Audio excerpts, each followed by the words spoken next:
Morning সবাইকে। এখন বাজে 11:09 আর ঘুম থেকে তো অনেক আগেই উঠি। এখন 5:30টার সময় উঠে পড়ি ঘুম থেকে।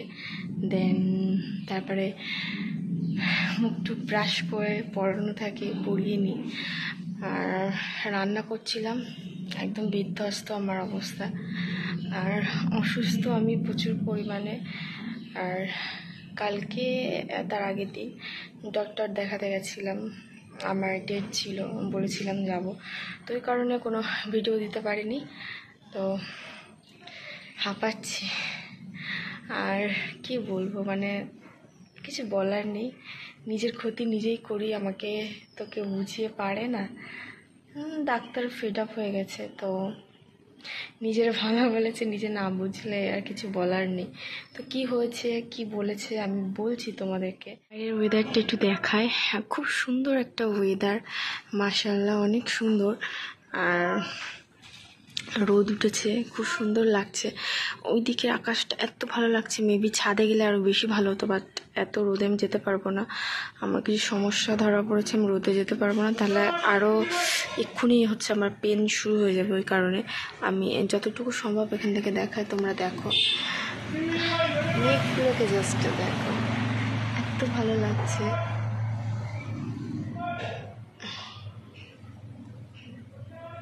তো বাইরের ওয়েদারটা দেখালাম, খুব সুন্দর ওয়েদারটা, ভালো লাগছে। তো আমার না, মানে এটা অনেক 1 বছর হতে যায়, একটা সাইড প্রচণ্ড পরিমাণে যন্ত্রণা হতো। অ্যান্ড যখন যন্ত্রণাটা হয়, লাইক মনে হয় মাঝে মাঝে মনে হচ্ছে আলপিন খোঁচাচ্ছে, তারপরে হচ্ছে প্রচণ্ড কষ্ট হয়, বমি বমি পায়, কিছু ভালো লাগে না। তো এটা আমার রোদে গেলে হয়, ঠান্ডা বেশি লাগলে হয়। মানে যন্ত্রণাটা না এরকম শুরু হয় হতে, এই সাইড দিয়ে এসে মনে হয় যেন চারিদিকে হচ্ছে, কিন্তু না একটা সাইডে। তো আমি বাইরে ডাক্তার দেখেছিলাম, বলেছিল যে আমার সাইনাস আছে, আমি জানি না। বাট কালকে আমাকে ডক্টর যেটা বললো, কাল না যেদিন গেছিলাম, বললো মাইগ্রেনের সমস্যা, এটা একমাত্র মাইগ্রেন হলে এরকম হয়। আর জিজ্ঞাসা করলো কদিন ধরে হচ্ছে। তো একটু বসলাম, কারণ দাঁড়িয়ে অসুবিধা হচ্ছে। তো যেটা বলছিলাম, তারপর কিছু সাথে সাথে কিছু করানো হলো, টেস্ট ছিল, দেখলো মাথায় দেখা হলো কিছু কিছু হচ্ছে মানে আমাদের মাথার মধ্যে কিছু রক্তনালী আছে, আমার সেগুলো কিছুটা হচ্ছে মানে জাম হয়ে গেছে, মানে ওগুলোর মধ্যে রক্ত চলাচল করছে না। এর একটাই কারণ চিন্তা করি, দুশ্চিন্তা। সেকেন্ড হচ্ছে আরও অনেক কারণ আছে। তো ফার্স্ট অফ অল হচ্ছে আমাকে যেটা বারণ করেছে, কোনো রকম মাথায় চিন্তা না আনতে, নাহলে কিন্তু এর থেকে খারাপ কিছু হয়ে যেতে পারে আমার।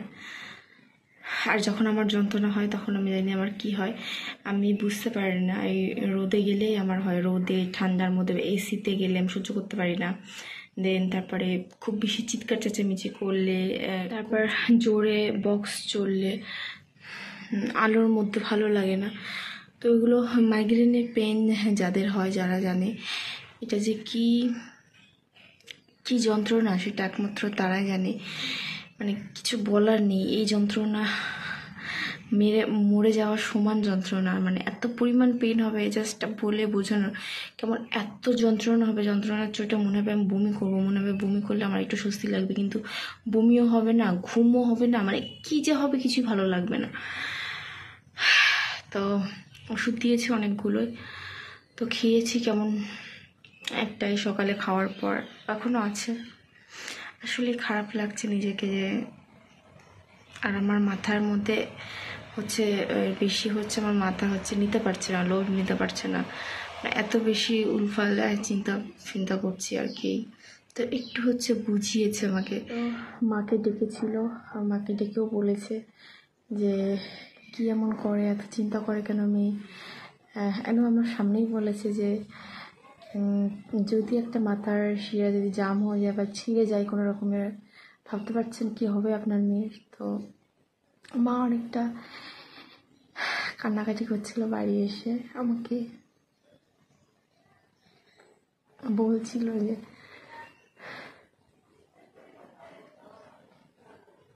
মানে কি বলবো, আমার কিছু বলার নেই।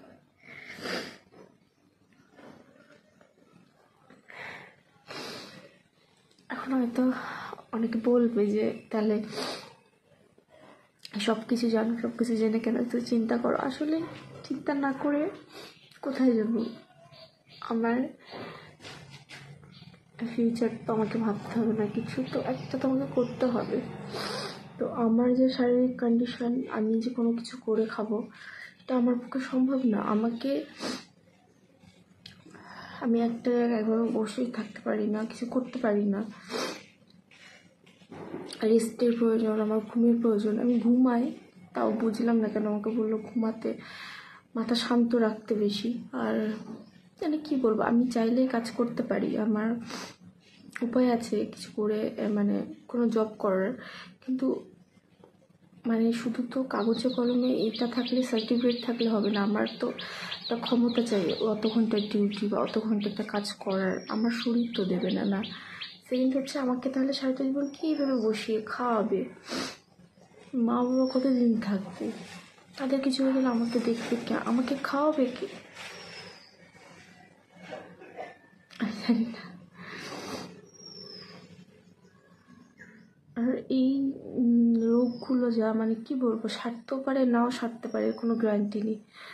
ওষুধ চলবে সারা জীবন, যদি আমার ভাগ্য ভালো থাকে হয়তো সেভাবে যেতে পারে, কিন্তু আমার খাওয়ার মেনটেন্সগুলো কোনোদিনও কমবে না। এই যে ফল সবজি, এগুলো আমাকে সারা জীবন কন্টিনিউ করতে হবে, না হলে আমি সুস্থ থাকবো না। তো এখন কি দাম, ফলের দাম, কি বলবো, এছাড়া তো আরো অনেক কিছু আছে খাবার। মানে আমার পেছনে আমার বাবার খাবার।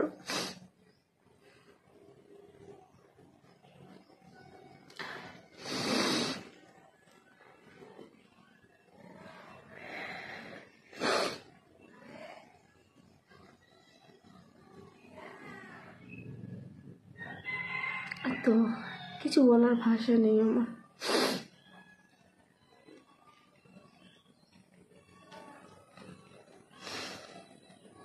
এখন অনেকে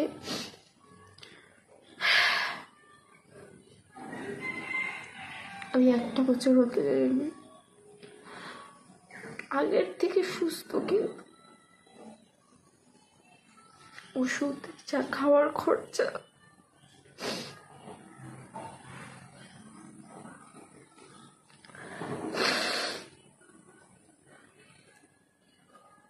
সরি। তো আছে টাকা, আছে জমানো, বাট জমানো টাকা আর কতদিন থাকবে? আমার বাবা মা এই হয়ে গেলে বাকি জীবনটা আমাকে খেয়ে দেবে। আমার একদিনেই হচ্ছে 1000-এর বেশি খরচ হয়ে যায়।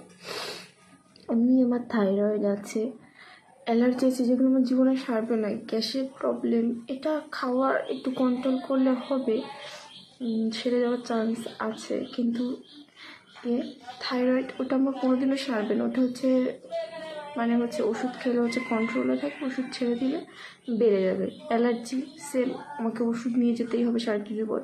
এই যে মাইগ্রেন, এরও হচ্ছে জীবনে সারবে না, এরও ওষুধ নিয়ে যদি ভাগ্য ভালো হয় সেরে যেতে পারে। একটা ওষুধের দাম 700-800, মানে ওষুধ কম হলে কী হবে, কিন্তু একটা ওষুধের দামই এত, বলে বোঝানোর মতো না। আর মাইগ্রেনের যে পেন হয়, যখন হয় আমিই জানি, যাদের আছে তারাই জানে যে এর কি যন্ত্রণা, এর কি কষ্ট। আমি আগে ভাবতে পারতাম আমার নার্ভের থেকে এই জিনিসগুলো হয়, কিন্তু না, আমার নার্ভের প্রবলেম নেই, মাইগ্রেনের থেকেই আমার মাথার পেনটা হয় মেরে। এগুলো তো মাথার মধ্যে আসেই না, চিন্তা একটা স্বাভাবিক মানুষের, যেমন ফিউচার কী হবে, আমি কী করব। আর অনেকে হয়তো বলতে পারো বিয়ে করো, কী করবে বিয়ে, বলুন তো? কোনো ছেলে, কারোর ইচ্ছা হবে এরকম অসুস্থ মেয়েকে নিয়ে তার পিছনে এরকম লাখ লাখ টাকা খরচ করবে মাসে মাসে? কেউ করবে না, কেউ না। তো সেখান থেকে তো একটা চিন্তা। আর সেকেন্ড হচ্ছে আমি একজন মেয়ে, আমার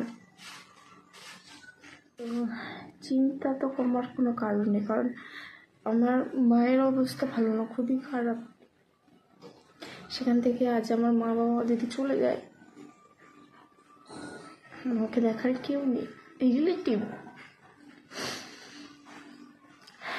এইটা দেখতে আসেনি, আর বাবা মরে গেছে।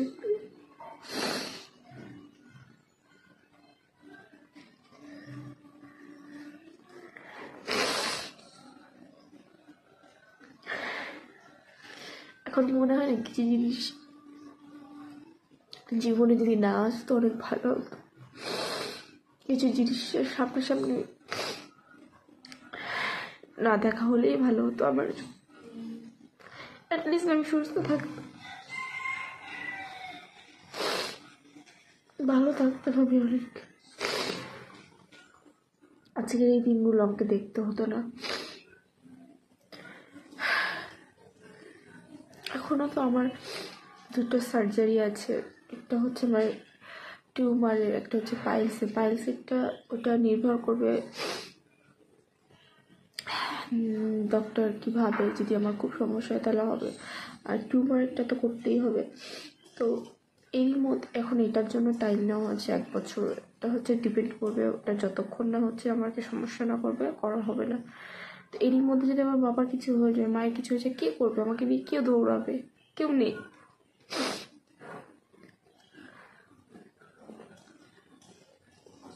অপারেশন না করলে আমি বাঁচবো না, কারণ এখন হয়তো ছোটো, আমার অসুবিধা কম হয়, কিন্তু ওইটা যত দিন দিন বাড়বে আমার অসুবিধাও তত বাড়তে থাকবে। ওগুলোর কি যন্ত্রণা সে আমিই জানি। সব হচ্ছে স্বার্থবাদ, স্বার্থ ছাড়া চলে না। মানে যেই প্রয়োজন পড়বে আমার কাছে আসবে, যেই প্রয়োজন ফুরিয়ে যাবে ব্যাস, এরকম হচ্ছে। আর আমি হচ্ছি মানে আমার মা বলছিল যে আমি হচ্ছে জন্মের গাধা না, আমার সাথে না কেউ যদি খারাপ ব্যবহার করে 2 মিনিট পরে আমার ভালো কথা বলে আমি বলে যাই, বাট আর বলবো না। অনেক হয়েছে আর না, কারণ এবার নিজেকে শক্ত করতে হবে, নাহলে না মানুষ অনেক সস্তা ভাবছে আমাকে, যে আমি তো ওকে তো যখন খুশি যা চাইলেই পেয়ে যাবো, যা বলবো হয়ে যাবে। আর না, সব পথ আমি বন্ধ করে দেবো। অ্যান্ড কাউকে কাঁদালে কাঁদতে হবেই, কখনো সুখী থাকা যাবে না, এটা হচ্ছে আমার কথা না।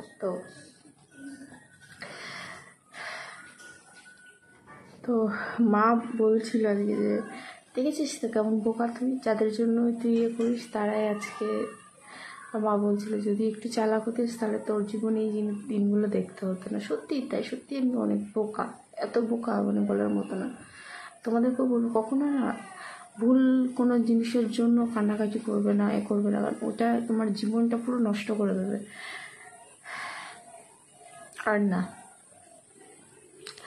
আর কিছু বলার নেই। আর আমি কি বলবো বলো তো, আর বুঝতে পারছি না, আমার ভালো লাগছে না, দেখো ঘাম ঝরছে। তো আজকে ভিডিও পর্যন্ত, ভালো লাগলে লাইক করো, নতুন হলে আমার চ্যানেলটাকে সাবস্ক্রাইব করো। চলো টাটা, বাই বাই, দেখা হবে নেক্সট কোনো ব্লগে বা ভিডিওতে। তুমি ভালো থেকে সুস্থ থাকো, আমার জন্য দোয়া করো যাতে আমি ভালো হই।